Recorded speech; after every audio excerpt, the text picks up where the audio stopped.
Medina मनवरा के रोशन गलियों पर पुरसुकून मस्जिद नबवी के साए तले एक बाप जो ज़िंदगी से टूट चुका है, एक बच्चा जो जंग से बचा है और एक सवाल है जो हर किसी के दिल में कभी न कभी उभरता है, अल्लाह कौन है। मदीना के पुरअमन गलियों में सुबह का सूरज निकल रहा था।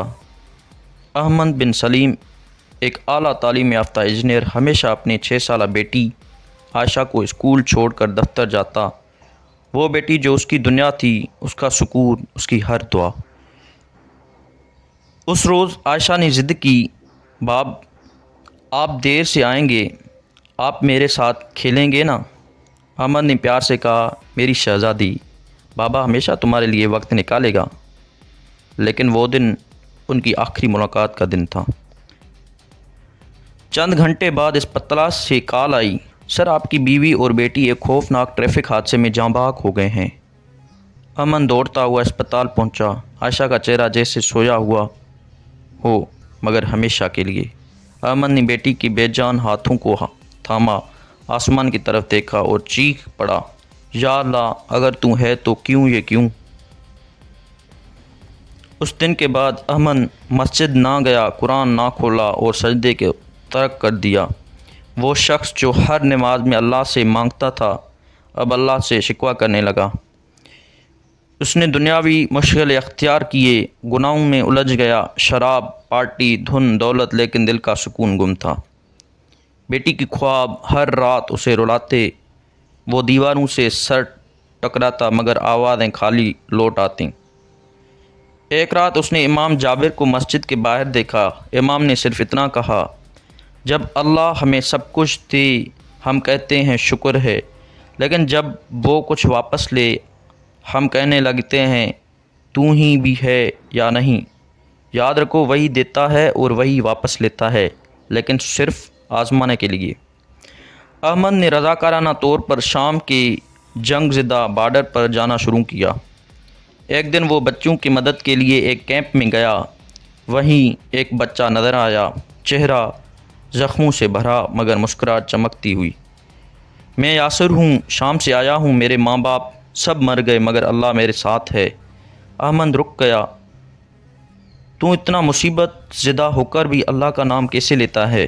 यासिर ने आंखों में आंसू लिए कहा, क्योंकि मेरे माँ ने कहा था अल्लाह को वो दिल ज़्यादा पसंद है जो टूटा हो मगर साबिर हो।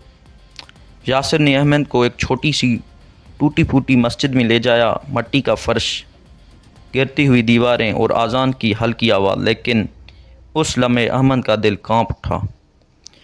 आई अंकल, अल्लाह से बात करते हैं, वो सब सुन रहा है, बस हमने बहुत देर कर दी है। अहमद ने आंखें बंद की, मुसल्ले पर बैठा और पुरसुकून बरसों बाद सजदा किया। सिर्फ एक जुमला कहा, या अल्लाह, अगर तू है तो मुझे थाम ले। आंसू गालों पर बह गए, दिल जैसे नरम हो गया, रूह को पहली बार सुकून महसूस हुआ। अहमद ने यासिर को बेटे की तरह अपना लिया, उसे पढ़ाया, खिलाया, मोहब्बत दी। मदीना वापस आकर दोनों मस्जिद नबवी में नमाज़ पढ़ने लगे। अहमद अब सजदे में भी रोता और दिल में भी कहता, ए रब, मैंने तुझे खो दिया था पर तूने मुझे ना छोड़ा। एक दिन अहमद ने यासिर को सीने से लगाया और कहा, बेटा अब मुझे सुकून मिल गया, लेकिन अगर कभी तुम्हें मेरी ज़रूरत पड़े और मैं ना हूँ तो याद रखना, अल्लाह हमेशा तुम्हारे साथ होगा।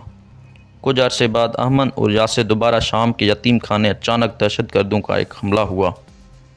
बच्चों की चीखें, बारूद की बू, गोलियाँ। यासिर को निशाना बनाया गया। अहमद ने आगे बढ़कर उसे बचाया और ख़ुद गोली खाकर ज़मीन पर गिरा, सजदे की हालत में। जब हमला ख़त्म हुआ, इमदादी टीम में पहुंची। मुलबा उठाया तो एक लाश सजदे में थी, चेहरे पर सुकून और हाथ जुड़े हुए। यासिर उसके सीने से लपट कर रो रहा था। अंकल, आपने कहा था अल्लाह है, आज मैंने देख लिया, अल्लाह ने आपको सजदे में बुला लिया।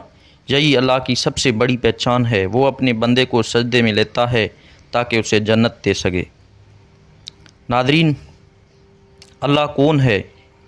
अल्लाह वो है जो तुम्हारे ज़ख्मों को देखता है। अल्लाह वो है जो तुम्हारे चीखों को इबादत बना देता है, तुम्हारे सजदे को मौत का कमाल बना देता है और तुम्हारे रूह को अपनी रहमत में लपेट लेता है। اللہ وہ نہیں جو دکھ سے بچاتا ہے بلکہ وہ ہے جو دکھ میں تھام لیتا ہے۔